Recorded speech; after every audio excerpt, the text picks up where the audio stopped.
Hi guys, Olive here today to bring you a bright and shiny book haul. I have acquired quite a few new books over the past few months, primarily from library book sales and used bookstores before all of this madness started, but ever since all of this has started to go down, I've also tried to place some orders through my used bookstore and through some local indie bookstores to make sure I'm showing them support during this very financially difficult time for them. I went through all of the books that I picked up recently, both fiction and nonfiction, and tried to select the ones that were the most upbeat, that had the greatest potential to distract, that were going to be best for escapism, to show you in this book haul in case you need more ideas of what to read during this unsettling time. Even though I reduced the total number of books down to a much more manageable stack to show you in today's video, there are still quite a few to get through, so let's dive straight in. The first book I'd like to show you is called My Friend Fear: Finding Magic in the Unknown by Meeralee Patel.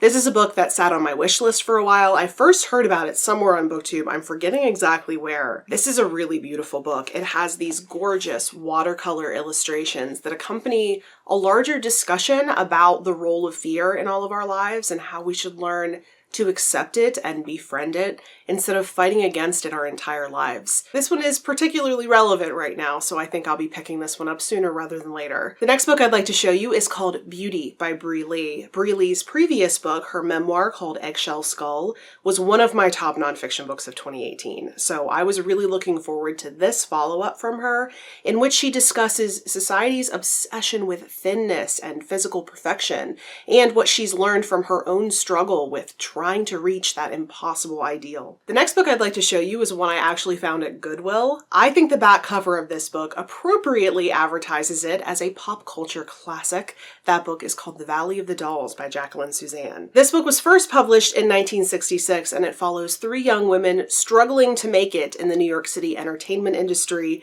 but who end up getting involved in the drug scene.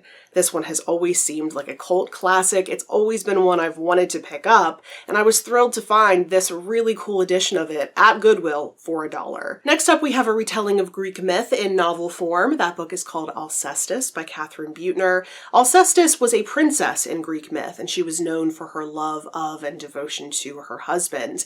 And she was popularized when Euripides wrote an Athenian tragedy based off of her story. This novel aims to give her a voice, to allow her to tell her own story, but also to fill in the gaps of a previously untold portion of her story.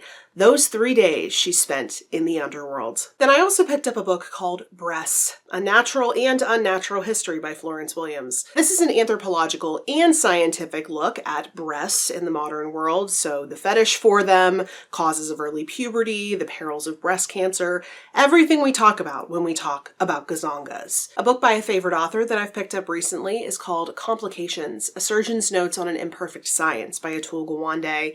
If you didn't already know this, one of Atul Gawande's other books, Being Mortal, is one of my all-time favorite nonfiction books, and although I've read his other book, The Checklist Manifesto, I've not yet read his 2 books, including this one, that discuss being a surgeon. So not only do I want to read these because it's Atul Gawande, but also I have a very deep respect for medical professionals right about now, so this seemed to suit the moment. I finally got around to picking up Lit by Mary Karr. This one was, to put it mildly, extremely popular around BookTube when I first started watching back in 2014. Everyone was discussing this book back then. This is the author's memoir of dealing with alcoholism and then going through recovery. And every single person who spoke about it back then talked about how amazing her writing is. So I'm really happy that I finally get to find out what the fuss is all about. This next one I'm going to show you, I've actually already read. I read it a few years ago, but I'm just finally getting around to picking up my own copy. That book is called Talking as Fast as You Can by Lauren Graham. This is actress Lauren Graham's memoir. So in it, she discusses her childhood, her early forays into acting, her time spent being a struggling actor, mainly based in New York City. Then she talks about making it on Gilmore Girls and then working on the show Parenthood and then coming back to Gilmore Girls for the revival. This entire book is just as energetic and fun as she is. I love Lauren Graham. I'm so happy to now have my own copy of this book. Next up, I have what looks to be a lovely, cozy memoir called A Homemade Life by Molly Weisenberg. The author of this book is the founder founder of the blog Orangette, and in it she discusses the role that cooking and being in the kitchen has played throughout her entire life.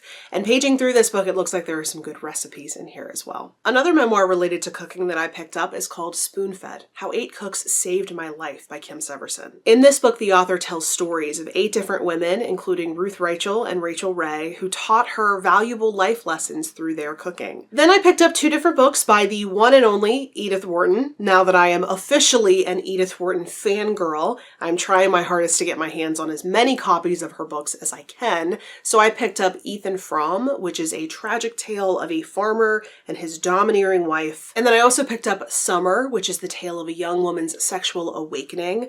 A particular Edith Wharton superfan found her way into the comment section of one of my Psychology of Literary Heroines videos and recommended very strongly that I read this book. She said it is absolutely fantastic, so I'm going to take her up on that suggestion. Next up is a book all about a woman of Edith Wharton's exact same era. That book is called Emily Post by Laura Claridge. This is a biography of the woman who literally wrote the book on manners and etiquette. Then we have another book that focuses on just one woman. That book is called Lara: The Untold Love Story and the Inspiration for Dr. Zhivago by Anna Pasternak. This was written by Betty Pasternak's great niece, and in it she talks about her great uncle's relationship with his muse, Olga Ivinskaya. And speaking of Russia, I also picked up The Tiger: A True Story of Vengeance and Survival by John Vaillant. This one has been on my radar for actual years. I was so excited to see this at a library book sale. This book tells the amazingly true story of a tiger in a remote village in Russia's Far East that was stalking and killing people methodically, almost like it had a vendetta against them.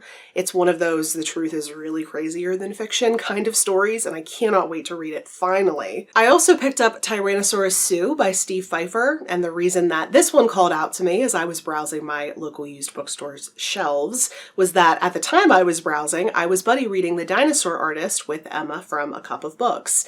And in that book, the author also discusses Tyrannosaurus Sue, which is the largest T-Rex skeleton to have been found thus far. I was definitely experiencing that phenomenon where you hear about something and then you start seeing it everywhere. So when I saw this on the shelves, after having just read a chapter all about Tyrannosaurus Sue, I had to pick up a book that was dedicated entirely to the subject. Since we're still in the March Mystery Madness month, this next one seemed appropriate. It is the first book in the Veronica Speedwell mystery series called A Curious Beginning by Deanna Rayburn. This entire series is set in Victorian London, and in it we follow an orphan who recently just inherited a whole truckload of money from a spinster aunt, so she's now free to travel, to pursue her own scientific inquiries, and to pursue some romantic dalliances. I've had more than a couple of people recommend this series to me, specifically because of my interest, so I think it sounds fantastic. It's time I took people up on their recommendation. Another mystery for the month is The Champagne Conspiracy by Ellen Crosby.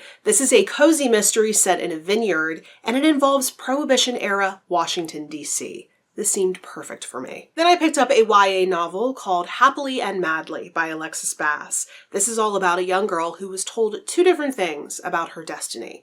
The first thing is that she will fall happily and madly in love.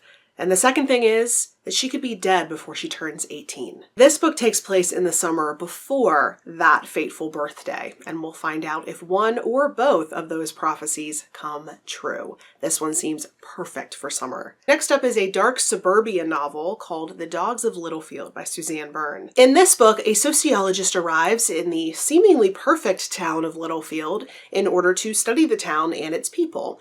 But when someone mysteriously begins to poison all of the town's dogs, this sociologist's attentions pivot to figuring out who is doing this and why. Another one I picked up off of my wish list when I had available funds was The History of Living Forever by Jake Wolfe. This book is about how, once upon a time, a young man fell in love with his chemistry teacher.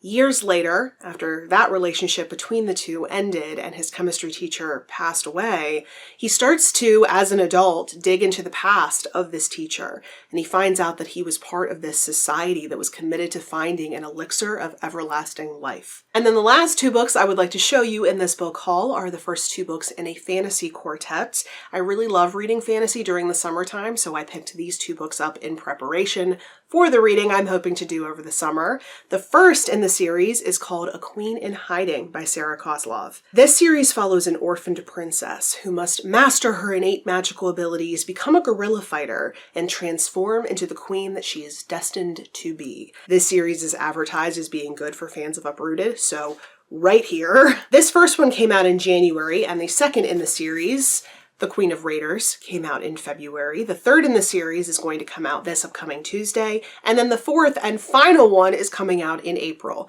This author literally wrote this entire series and then sold them all to Tor. And they're just being released back to back. I think that is so cool. These sound fantastic. If I enjoy these first two in the series as much as I anticipate I will be happily buying the second two in the series. So those are some of the books I've picked up recently. I would love to hear from you if you've read any of these books, if you've heard of any of these books, or if you're now interested in reading them after seeing them in this video. You can let me know that, or any other comments or questions you may have down in the comment section below. But you can of course also find me on a variety of different places on social media, and the links to all of my profiles will be in the description box below. Thank you so much for watching. Please stay safe and stay healthy, and I will see you in the next video. Bye.